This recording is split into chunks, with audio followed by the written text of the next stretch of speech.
Hey, what's up, y'all? My name is Tom Mizzle. You watching my channel, Mr. 14, and I'm back. And Inyala is back, y'all. It's June 1st, Saturday. It's back with a whole new season. I don't even know what season it is, but it's back with more new episodes. So, it's Inyala Fix My Life, and a story of unfinished business with the Mitchell brothers. This is part one. The Mitchell family, part one.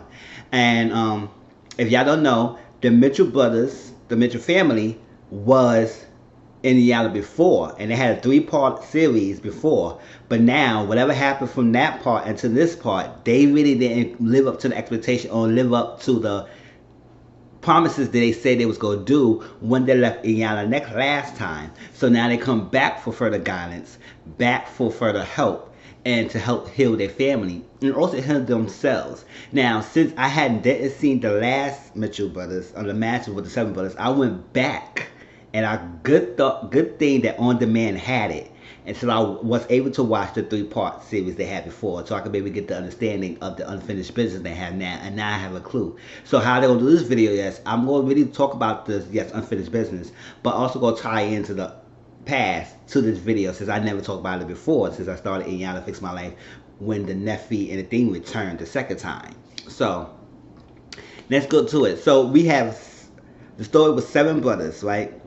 And they had one sister, and they was basically abandoned. Had a crack addiction mother, abandoned by the father as well, and they was raised up in foster homes and group homes.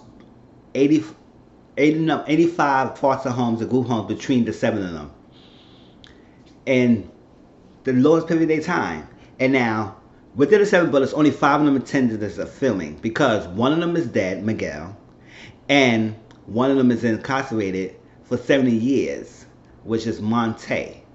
So he won't be there. So the only ones who remained was Marvin, Melvin, Marcus, Michael, Michael, and Michael Jr. All right, and it just it's like first of all they are so young, good-looking children, and it just that it sucks that they have grown up in foster home and being abandoned, being abused, being physical abuse, being emotional abuse, being separated. One of their parents, mother's on crack. The father couldn't take care of the kids, so they got taken away, and just gotta been living for themselves, been homeless, sleeping in a car. It's like, and the five brothers have to be together for themselves. But within that turmoil, they all had their individual struggles when they battled within themselves that leads them to have conflict between the family structure. And then that leads to their feelings towards their parents who had not been raising them. You have a mother and father who birthed all of y'all and had just neglected y'all due to drugs. And y'all born into the crack, out of a crack mother, basically. So it's like, it's damaging for that to happen. And then normally, it's usually the states you usually don't have the kids staying with somebody who goes crack. So it's tough. It's just really tough to have to see those boys going through this so much turmoil at a young age and not to have the feelings of their parents together. And it's the fact that their parents both abandoned them and they keep having more children, which is ridiculous. Because one part is I feel that, and y'all touched on this, is that the Michael Sr., who was the father, he came out and Rihanna was asking him what exactly was the issue is. Why did the mother leave? And he act like he didn't really know, which is like, you do know. You do know the truth. Don't come in and tell the act like you don't want to know. Didn't want to say exactly the truth. You know the truth. Tell the truth. The mother was on crack. She was a crack addict. She chose the drugs over her children. And the fact that she kept abandoning the first one, the second one, and third one, and then you have continuing to have kids with him when you know she been abandoning them. What is wrong with you? Why you keep telling her to have children with this woman who does this to their kids? So it says a lot about the Michael Sr. It says a lot about as LaRonda too, who is the mother of these children. Now, we know Michael Jr. is the oldest boy of the family, but they treat him as the youngest because he has a mental illness. And They don't know exactly what degree of his mental illness. All I know that he is struggling with it, and he was born as a mental illness due to his, because he had a crack mother. So it was like, okay, and for him to be the oldest and crave for attention, because none of his brothers really don't see him. He is lonely. He really wants to be seen. They always treat him as the, yes, he's the sick one. He's the mental challenged one. He's not that up to par. He's a little slow and stuff like that. So we have to protect him, and we don't want to do nothing. So we keep him to the distance and keep him like that. But not knowing that doing that is putting a strain between your relationship with him, because he sees that y'all not really taking him seriously, and y'all not seeing him. Y'all not giving him the chance to be seen. Y'all are really dissing himself, because what? Nobody had really get to sit down to really understand Michael Jr. How his struggles. He was the first one born. He had no guidance, and the fact that y'all looked up to him to be a protector, but he can't protect himself or not have the tools to protect himself, because he battled his own internal struggles that never got help from himself, and didn't get no guidance from his own parents. That he was the firstborn with the parents. This is the first boy. They did had the mother had a daughter, which is not Michael Senior's daughter. It was by another person, but she is still part of the family. So she was the oldest daughter, but she was raised with them. So she was Michael was the oldest boy that they all looked up to. But since he had the challenge, they always treat him as a younger brother, which is like damaging, because since he's the head, he's supposed to set an example, but he can't set the example because all of them is like ignoring him and not trying to able to help him. And nobody sit down with Michael and ask him exactly what his challenges are, because he could be able to. I could see through this the episodes and stuff. He was able to articulate.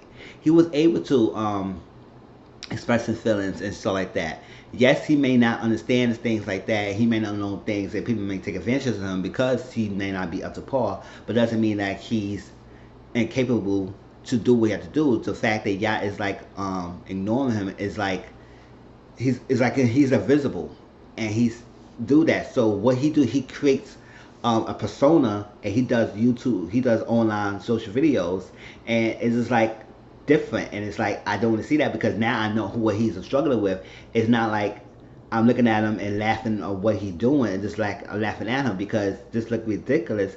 But I know exactly why he's doing this, because he wants the attention. He's craving for that. It's just he's not getting it from his own family. Why not get it from the social media, who just look at his stuff, maybe like his stuff, comment his stuff, share the stuff, and look at it. He calls it Denzel one-on-one, and when you show him, he just kind of feel embarrassed that he's doing that, but he's still continuing doing that. And that's lead to this unfinished business now, because he still haven't stopped doing those videos, even after he said that he know that was wrong. And he has a child that may see this and see, and what about your daughter, whoever, I think he said he got a daughter, growing up seeing this kind of behavior.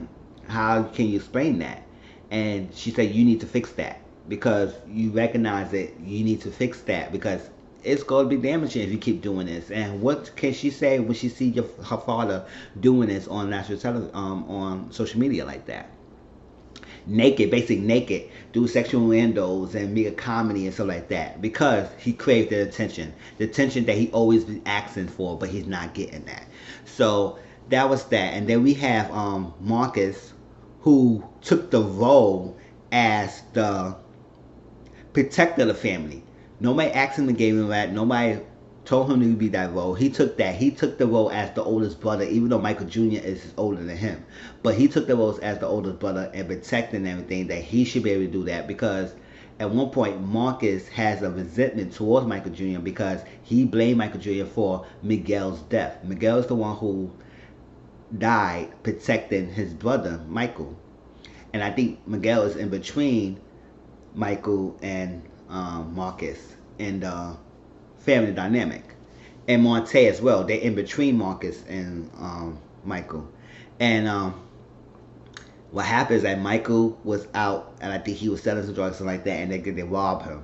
And since they robbed him, Miguel went out to protect his brother, because he said who to go out there, but Miguel didn't have his gun. So since he had his gun, I guess something happened. Michael got shot in his leg, and Miguel died. And so Marcus felt blamed because he wasn't a protector. He said it could have been different. It could have been them who died, but not my brother. So he going just all the just tug of struggles like, no, it could have been that, it could have been right, and just blaming Michael and all that stuff like that. And Melvin, the youngest, was trying to tell him, why are you blaming him? That's his experience. You was not there. How you would know it would have been any different? It's like that. So he just took this role and it had this heavy burden on his shoulders, like he had to do it, and he had to be that protector provider. Now it's not going right for him. Then he goes into this deep as guilt and feeling shame and feeling angry and feeling lashing out. He's helpless, he's worthless. And that's like when you take the role of something that you're not ready to take, you got to be ready to take the negative and the positive of that role. If you decide to be the protector and provider, then you need to know you got to accept the positive of being a protector and provider, where you have money, you can protect your kids, you protect your family, you always do that, and that's what's supposed to look up to you. And you got to take the negative. What about you run out of funds? What about you run out doing this? What about you can't protect at the time, and you get the backlash of somebody who you failed to protect? So you gotta accept that. So since he think that he took this role that everything gotta be pushing clean, peaches and cream, that's not how that goes. So Marcus had this crazy expectations of himself that he needs to be the provider for everyone, and he don't need to. He don't need to. They didn't ask for that. You just protect, worry about yourself. Work on yourself. He had 4 children. He got 4 children himself. He got 4 sons, and all these brothers is getting dealing with abandonment and issues and not having a mother or father in them lives, going on foster homes or group homes. And now Marcus is in the street life. Yes, he's very much in the street life. Like, this is I'm hard, and that's his life. And I said, what if your son sees this? What if your son is following your same footsteps? You don't want your son to follow your same footsteps, so you need to change your lifestyle. You need to change your battery, change how you react, change how you think of things. And once you do that, it'll be better for his life. So Marcus needs to stop that guilt he holding on, the guilt that he has towards his father, guilt that he has that he guilty for leaving his brother. I'm talking about that later in the foster home. He guilty for a lot of things and not being able to protect his brothers and failing himself and stuff like that. So it's a tough thing for him. And then we get Mikhail. Mikhail is the kind of like the middle child, and he's like the peacemaker of the family. He don't really want to. He's in the middle, so he's involved with the struggle between trying to keep the peace with his brothers and also his sister and his brothers. And it's tough that he don't want to go through that whole internal struggle and going through the up, the downs. And it's prevalent in the episodes that he really don't say much, but at the same time he don't really give too much drama into the fact that he is so distraught. And so, like, yes, he feel the same abandonment, he feel the same issues like that, but him, he seemed like he got more level-headed. He very emotional. He very emotional intelligent to know when to turn it off, when to switch off, when to learn, when to use the tools that give it to him and move forward. So they call him the peacemaker because he's the person they go to try to keep the peace, to try to keep it calm and everything. And it's like one point that Marcus is mad at Mikhail for not going to street life with him, but Mikhail say he has children with him and he can't do that. He needs to be a guidance and be there for his child. And now Marcus realized that he feel bad that he even asked his brother to do that, because it's very selfish for him to think that his brother should do what he's doing.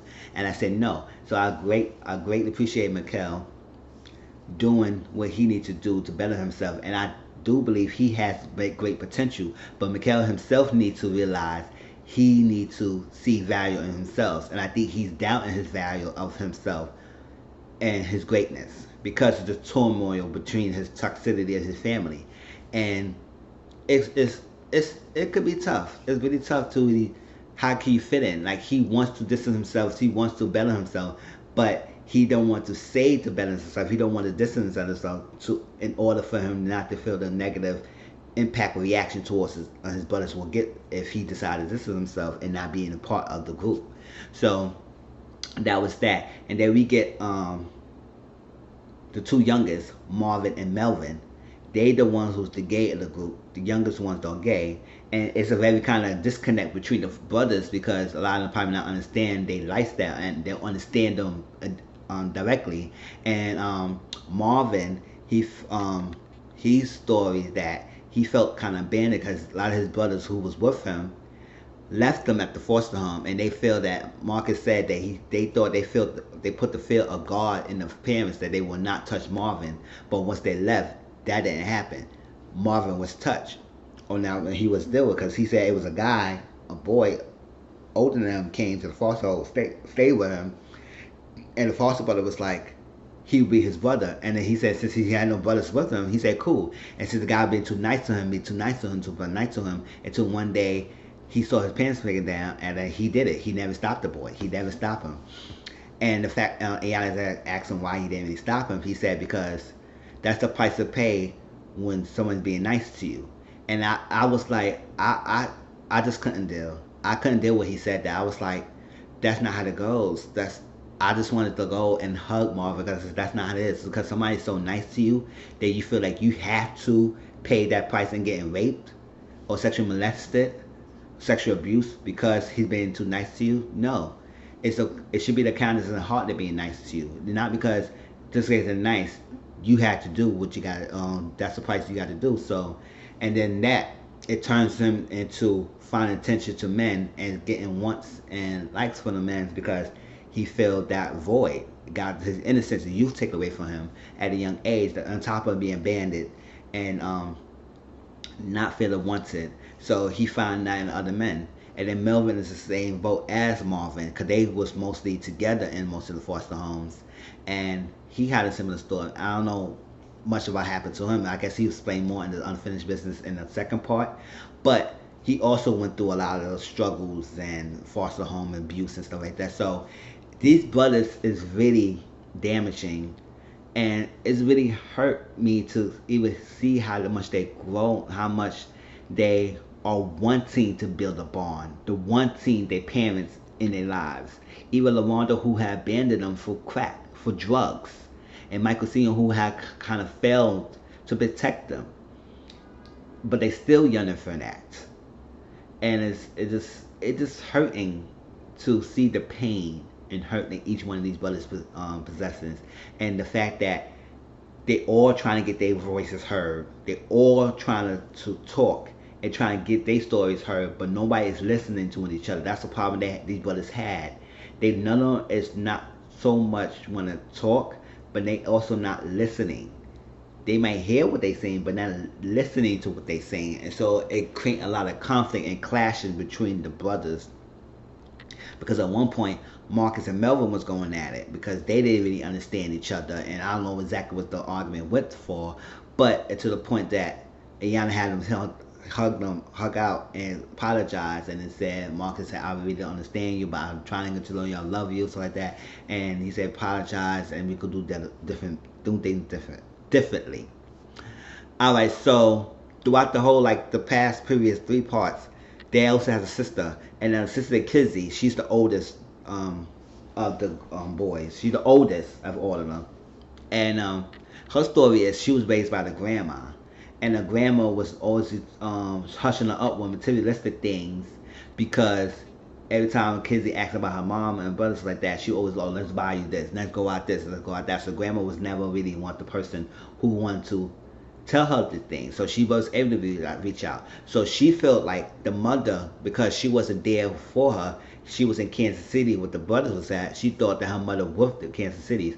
But she really got a rude awakening because the brother Marcus came and told her that she wasn't with us. So she thought that the mother was with the boys more, or loved the boys more, and Marcus thought that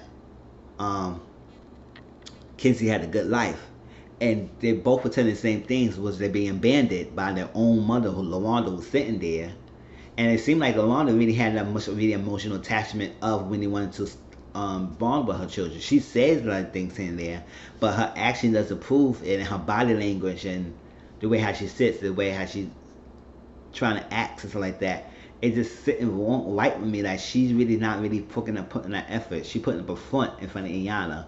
But it does turn to find out she hadn't really lived up to her expectations. She hasn't been around to reach out to her children and stuff.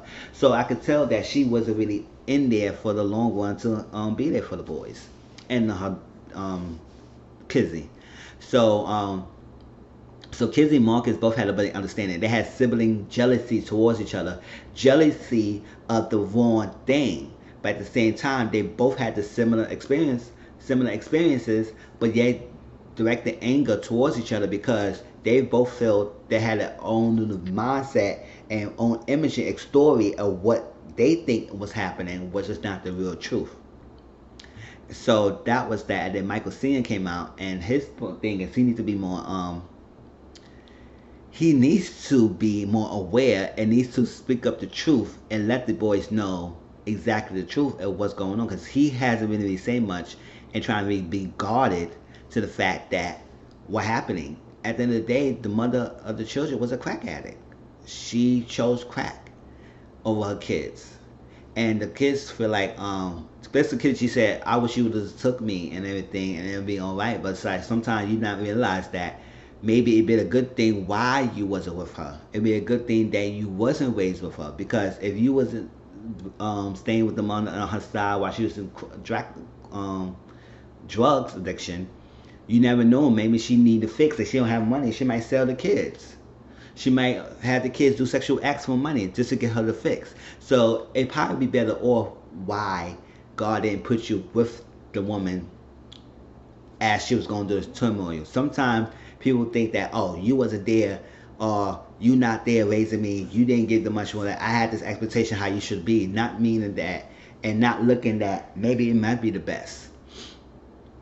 And your parents do the best that they can to raise you and what they have, because your parents sometimes might not have the whole tools to raise you. They have their own story. So we saw them what focus on our individual hurt. We don't take the time to open our eyes and understand your parents' story. And growing up, my mother's a single parent. She be raising two boys by herself. And growing up, my mother let me know how she was growing up, how she was, how she did things. And sometimes I don't for her for how she handled things, because she never really understand how she's going through. She never really had the trouble. And every time she does reach out, speak out, maybe she was being shut down. People didn't want to hear her. People want to listen to her. So she lashes out. So it's like at times when she does lash out, it's not always a bad thing towards us. It's like she just lashes out because a little girl inside her is trying to get her voice out. So I just say that because it's like sometimes that made me better understanding how my mom is, and me and her really close. And I have a good bond with her. And it's like that's how it's like sometimes it takes a step back as a grown boy, to understand their parent, to understand how they struggles. Doesn't give them the right to give them a pass for what they've done, but also give them the right to let you know that they didn't have the best tools to raise you. So it probably wasn't best for them to raise you because they didn't know how to raise you. Especially when she was on drugs, the state would not going to allow you to be around her when she was around cracking and doing drugs. So sometimes they need to understand that the mother they wanted to have in the past, that she can't do that. But what she can do is build what's from now, the future, present, and move on from that and build a relationship with you have now with kids. But you cannot get the money you was when you was 6 or 7 or 8 years old or 13 years old. You only could get the money that you could have when you are now. And if she can be the mother, maybe she might not even know how to be the mother. Maybe she just be a woman who could be there for you if you need her. But she can't be there as much as you want to. And also, Michael, for me, the Michael Senior, he feel like he's more receptive and more emotional invested into trying to be in a relationship with his brothers. No, with his children. And besides LaWanda, because LaWanda feel like she's like not here for that. So that was the most of the backstory of the Mitchell brothers. I know it's longer, and I need to explain a little this recent episode. So this recent episode was the unfinished business, and the unfinished business that they still haven't did what they need to do. They have failed some of their promises. They still is not reaching out. They still have distances from themselves, and I forgot the end of the last episode in the part 3 series. They had do a portrait of men, and that plays a role in this kind of episode because a lot of them failed their portrait of men and not really realizing what they set for themselves what a man supposed to be. Then haven't been following it. So now they back for more guidance. It's all like that. And so Kizzy reached out to Iana to get them help so she could be able to reach out to connect with her brothers again, mother-in-law and stuff again. Michael Senior was stood home. She had Michael Senior stood home because I think the other thing, like Michael did have to start getting a better relationship with his sons and everything, but the mother not as much. And they went back to their old ways, went back to being jealous with each other, went back to being arguing, having sibling rivalries, not hearing each other, and fights, arguments, and stuff like that. And it's not the same. They're not reaching out, not communicating. So it's basically back to square one. They haven't really put the focus. And I think what a lot of people realize is that Ayana could do but so much. She gave them help. She gave them tools to move beyond what they're doing. But they had to put the effort to work on that. If you're not putting the effort, no matter how many counseling sessions you go to, therapists you go to, doctors you go to, they're not going to help if you're not willing to put in the work. So since the brothers haven't been putting in the work, it's kind of like defeat the purpose of coming back. But this time it should be doing different. And I think one criticism I have about the approach is that yes, they were focused on the building of the friendship, the bonding between the siblings, and also their relationship with the mother and parents. I think in this episode, what is more prevalent is that they each need to be individually helped to have the better themselves. So when they get the positive better themselves, they then will have a better relationship with their brothers. So till then, it's just going to be a continuing pattern of disruption, dysfunctional with this family, and it really shows.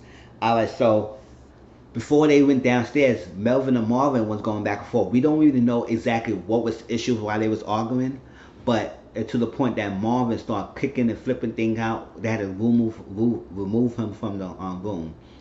Marvin was going off. Iana came upstairs, was talking to him and said what happened. He said like he feel disrespected. He trying to be disrespected by his brothers, just like that. And he said I don't say much. Because Marvin in the last time he really wasn't saying much. He was there, but he wasn't saying much. And now he's like he going off. And I say I feel surprised that he is going off like this because he wasn't saying much as the last time. He's going off. And he said it would be better if I punch him in the face and they would respect me now. And I said no, it's not about the respect because you don't respect yourself. You need to do different things. You need to do things differently. You need to change your battery. You need to do something that demand respect, and not always where you got to flip out and throwing chairs and hitting people. You're not gonna get respect like that because that all you're gonna do is like they may fear you or they may keep testing you, and they're not gonna respect you. So you need to do something different. So he understand where Iana was coming from. So when it went down, Michael Jr. is still doing the inappropriate videos. He did mention that he's still doing the videos, and he explains that he don't feel seen. He not feeling noticed. He still feeling invisible. And when he reach out to his brothers, they're not reaching back to him. Especially like Melvin. He recorded Melvin, and Melvin is not really returning his calls. And Melvin said he's lying, but Melvin said yes, I haven't been returning his calls and everything. But he said it is that I don't have the patience to help or really answer the calls, so I can't really deal with that. So yes, I'm not really answering on phone calls. And he said we don't have nothing to talk about. I said you have a lot to talk about. You have a lot of experience to share experience, because what you don't want to have the patience, and I think that's the issue right there. And that's the issue why Ayana say, you know what? I think it's time for y'all need to be divorced each other for as brothers. It's okay to take a break for your siblings. It's okay to take a break if you need to work on yourself. It's okay. Nobody can force you for that. If you have a family where y'all cannot get along right now, it's okay for y'all to take a break and work on yourself. And when y'all each have your better positive self, then you have a good unit. But till then, it's okay. And when he said you're having patience, maybe he can't want to talk to Michael Jr. because he don't have enough patience to help Michael when he going through his own internal struggles, his own hurts, his own strife, and dealing with everything that's dealing with he's going through. So when he said that and everything, Michael Jr. felt like he should kill himself. He always had a thought to kill himself, and he felt like his brothers would have been okay if he does go, because now killing himself will be like an act of attention or something. Cause now people will focus on him. When he was alive, nobody cared about him. While now he's dead, everybody's focused on, oh, my brother, my brother. Maybe that's what he wants, to get that attention. So that's why he keep doing the videos, because nobody's seeing him. So when he said that, he burst out. He went on a outburst. He just said, "You don't go nowhere. We are brothers. We don't go nowhere. I love you. I don't want to eat you. We ain't going nowhere. I love you. I need your time. I need this and everything. I need your help. I need this and everything." He's lonely. And y'all say he's lonely. He needs y'all. He's very lonely and everything. Sorry, y'all. Yeah, he's very lonely. He needs y'all to be there for each other and be there for him. But it's just y'all not helping him and y'all not reaching out. That's why he's doing this. He don't feel nobody is there for him. So his parents are still not there for him. He said he's living in a room right now because he had an argument with his father, and the father gave him a choice that he chose to live with himself. So he just told his sister himself, and now when he reached out, they're not reaching out to him, and he just feel lonely. So Melvin, oh no. So Marcus said he here for himself. He don't really care no more. He checking out. He still he still like he failing. He's still not being there and do what he needs to do. So like that, do what he needs to do as the brother, as them. And then he mentioned one stuff, he wanted to cut himself. And I said, cut himself? I said, what leads you to cut himself? He said it didn't work. It didn't work because he's still here. She said, did you see? Because he's still here. And he said, I dealt with that. I said, obviously you didn't deal with that, because if you did deal with that, you wouldn't have to be going through that. So something he's not really saying. All right. So, Mikhail said nobody listens to each other. Nobody's listening. Nobody's not hearing each other. Everybody was trying to get their own point across. Everybody trying to be right. And that's exactly what I feel, that everyone want to be right. And they all want to tell each other what to do and not listening. It's like that. So that's when I say you need a divorce. Right now we need to divorce the family unit so y'all each could get the help. And I think that's the one criticism I had, that since she was working so much on the group as a group, maybe she needs to spend more time, focus on them individually one-on-one, and then help them get through what their internal struggles are. And then maybe she could get the group together. Now, Kizzy came out, and Kizzy said that yes, she hasn't been doing what she needs to do. She got this on stuff on social media, and she needed time for herself, which is okay. She needed time for herself, but the only thing she's just like that, she didn't really announce that she needed time for herself. And now people say, oh, well, I don't need to give no explanation. It was about giving an explanation. The fact that if you want to build a relationship with your brothers, and one of y'all thing y'all wanted to do is communication and reaching out, and your brothers is reaching out to you, you're not responding like that, maybe you should give them a heads up and say, listen, I know y'all have been reaching out, but I need time for myself. I'm going to do a lot. I'll get back to you when I have that time and I'm in a space. And maybe they should understand from there. But since she did do that, and then Marvin said she's lying because she did that and her boyfriend took off his shoes. He said, I wasn't because it wasn't. I was going to do a lot. My job, my this or like that. And I was thinking, it was craziness. So it was a lot that she got to walk away. And Yana said, what's going on? Why is she walking away? All right. So they wanted to talk. They want to bring the mother in. And now, this is why I had to say about the mother. This mother sometimes, LaWanda, she looked like Frankie, Neffy's mother. Like Frankie for real. So that's what LaWanda looked like. So you want to get visualization, if y'all know who Neffy's mother is and who Shakisha Cole's mother is, Frankie, LaWanda looked like her. So LaWanda came in. I was like, listen, if you go trying to get the help and stuff like that, you're not supposed to be coming in looking like that. She has a freaking very colorful curl, a freaking hairstyle like she back in the fucking teenage years. I was like, what is you doing? It's like, you 50 something years old, you shouldn't be having a hairstyle. High hair, boots on, all that stuff like that, looking like she's freaking auditioning for the AARP girls group. It's like, what is going on? It's like, are you wanting to kill children, or are you their mother? What's this? So they sat down. She said she had been reaching out to Kizzy. Kizzy hasn't responded. Kizzy just realized that she hasn't been responding. But Kizzy's problem is that Marvin has been in the middleman, and she's like she always go through Marvin to talk to her, and she feel like if you have a bond with each other, you shouldn't have to be having you using a middleman. And I said that's right. You shouldn't have to be using a middleman to help to talk to your own daughter, and that's fucked up for them going through like that. So with that case, it was little misunderstanding. It was crazy. It's like yes, I just say that I don't care for Kizzy, and she said that she don't really care for Kizzy.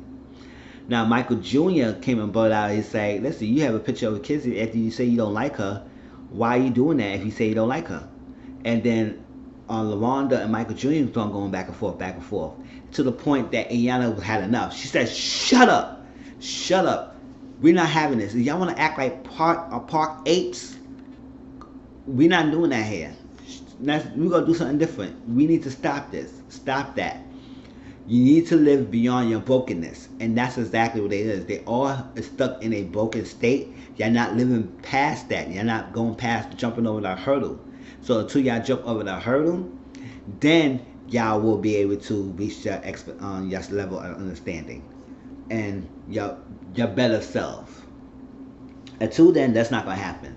And the fact that LaWanda is arguing with her son, like just like she's one of them, it's like she has her own internal struggles that we don't even know about. Maybe we should know about, because she did mention that her mother was very different than the person that who is raising her daughter. So she's two different versions. So we need to see her story and why she turned the way she is to make them realize we can understand her more. But the fact that she come in looking like that, with that outfit and stuff like that, it's like, girl, are you really trying to be the hip girl like you never got? Or are you trying to be their mother? Which one you going to be? Alright, so Iyanla told LaWanda she needs to take total responsibility for this dysfunction of the family. She needs to take total responsibility because she's the motherhead. They looking all up to you, and you are basically the example. You're supposed to be setting an example for them, but you act just like them. So what example are you setting? It's like that. So the hurt process is painful, and the healing process is never gonna be easy. It's not gonna be easy. And the fact that these brothers they came back, it just shows that it's prevalent that is they haven't really dealt what they need to deal with.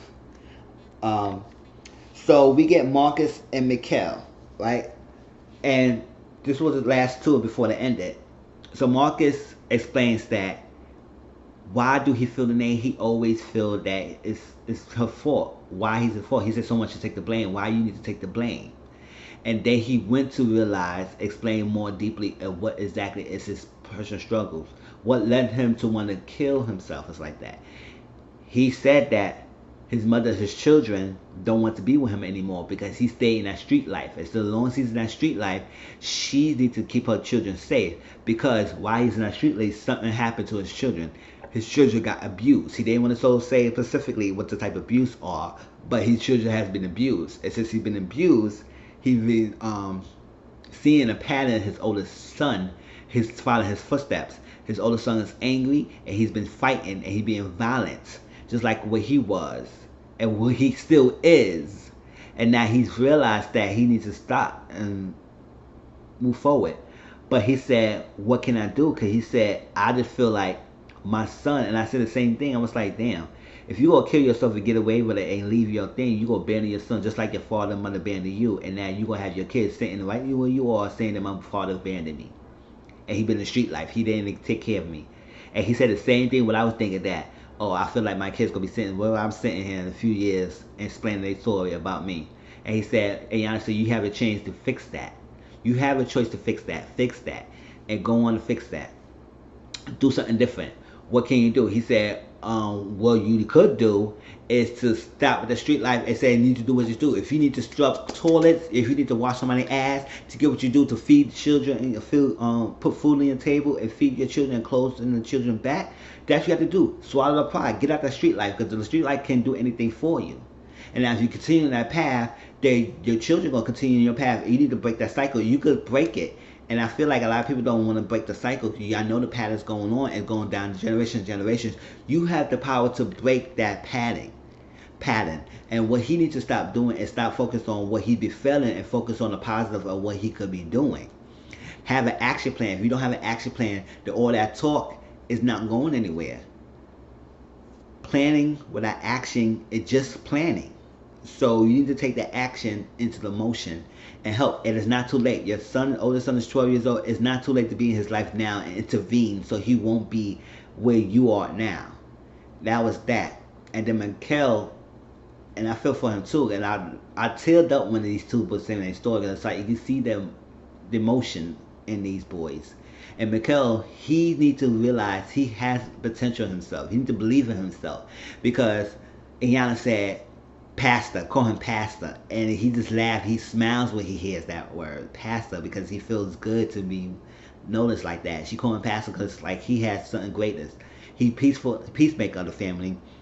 And realized that he don't have, he be peacemaker, but he is battling his own turn to struggle. Because she asked him, have you thought about going to college to better yourself? He said, I haven't. It's like that. That'll be good. He said, if you were to study something, when you study, he said child psychology. And I said, that'll be a good thing. He said, that's good. But then he started breaking down. She said, what is this? What's going on? Speak it.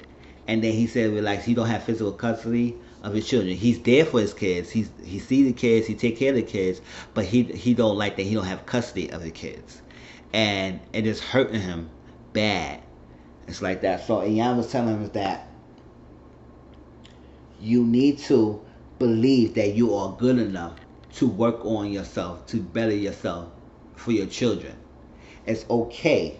It's okay you want the distance for your brothers to work on yourself and let go. It's okay to let go of that toxicity and work on yourself to better yourself so you have the better person for your children. It's like that. So it's okay. And it's also believing yourself. I know this video is very long, but I did want to tie in the 3 parts before into this recent episode. And it will continue on next week. So I really appreciate y'all listening to my video. I know it's very long, so like that, but bear with me. I wanted to explain as much as you can because I was able to explain the Mitchell brothers before. So please like, comment, subscribe to my channel. If y'all did see this episode, tell me what y'all think about it. And it also was additional clips that was on YouTube that if I could find it, I could put the clips on it so you can watch it yourself. So tell me how y'all feel, and I'll talk to y'all later. Peace.